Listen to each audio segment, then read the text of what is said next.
naisten pituudessa 5. hyppykierros. Matilda Bogdanov 5.95 hänen paras tuloksensa ensimmäiseltä hyppykierrokselta. Ja nyt 5. kierrosta mennään. Olisiko tässä seuraava 6 metrin ylittäjä? Sitten Sieviläinen johtaa ja hyvin lähelle 6 metriä Matilda Bogdanov tässä ponnistaa. Kärjessä siis, Elina Torro tietysti tuon 4. kierroksen 6.18 ja Sieviläinen kakkosena 6.13 ja nyt päälle 6 metrin 6.01 ja Matilda Bogdanov nousee myös tässä pituudessa nyt mitalisyrjään kiinni ja 3. sijalle. Elina Torro on tällä hetkellä kiinni Suomen mestaruudessa. Mestari 2010. Tässä puolestaan viime vuoden hopeamitalisti Matilda Bogdanov 6.01. Osoitti kovaa kilpailijaluonnetta 5. kierroksella ja nosti itsensä nyt 3. tässä vaiheessa kilpailua. Hänen jälkeensä vielä Jaana Sieviläinen, mutta nyt Bogdanov liikkeelle kiinni pronssimitalissa ja pomppaa hyvän näköisen hypyn ja haastaa kyllä toden teolla tässä vielä Sieviläisen hopeaa taistelussa ja miksei vielä Elina Torron taistelussa ihan kultamitalistakin, ja kyllä siellä Torro saa jännittää aivan loppuun saakka. Torro vetelee lenkkareita jalkaa tuolla, että mahtaako hypätä enää sitten viimeistä, että onko siellä jotakin ongelmaa, mutta voi olla, että vaan välissä käyttää sitten lenkkareita jalassansa. Eikö hyppyvuorokin kohta olisi? Ja nyt jännitetään sitten, mikä on Matilda Bogdanovin tulos, ja se on 6.22. Uusi komea oma ennätys Bogdanovilta ja samalla kiinnitys Suomen mestaruuteen. Aivan ihanteelliset olosuhteet.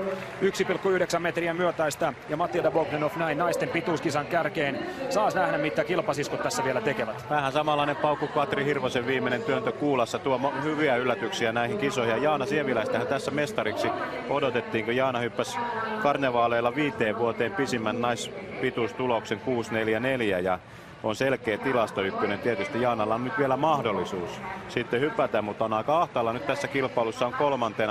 Viime vuonna Sieviläinen mestaruuden pystyi ottamaan 8. Kalevan kilpailunsa seurauksena. Jahtasi sitä pitkään ja viime vuonna täyttymys tuli. Nyt on mahdollisuus sitten tupla perättäisiin vuosiin, mutta nyt se vaatii jo vähän pitemmän hypyn.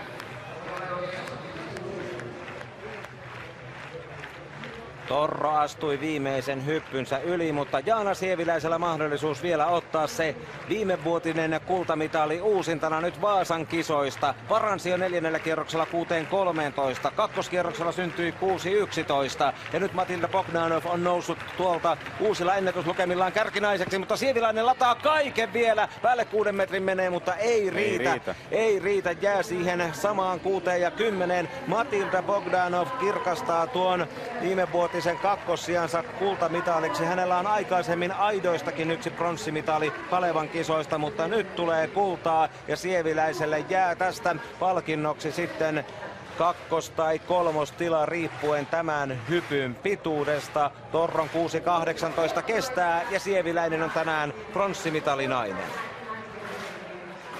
Ja yllätysvoittaja on kyllä pituudessa Matilda Bogdanov, joka ehkä kuitenkin tunnetaan ja tiedetään paremmin satasen aiturina ja siinä juossut todella kovia aikoja, mutta pituushyppy käy ja tämä niin kuin näkyy, niin tämä on nopeuslaji ja hän osaa myöskin ponnistaa ja saa upean hypyn tähän viimeiselle kierrokselle. Kova kisa ja 6.22 viimeisellä kierroksella parantaa ennätystään 6 senttiä, niin kova temppu kyllä Bogdanovilta. Helsingfors IFK ottaa jo 3. kultamitalinsa näissä kisoissa, yhteensä 5 mitalia. Tämä tulos mukaan lukien Lappeenrannan urheilumiehet ja Elina Torro jälleen kerran SM-mitalilla ja hopeaa ja Sieviläiselle tulee se pronssi.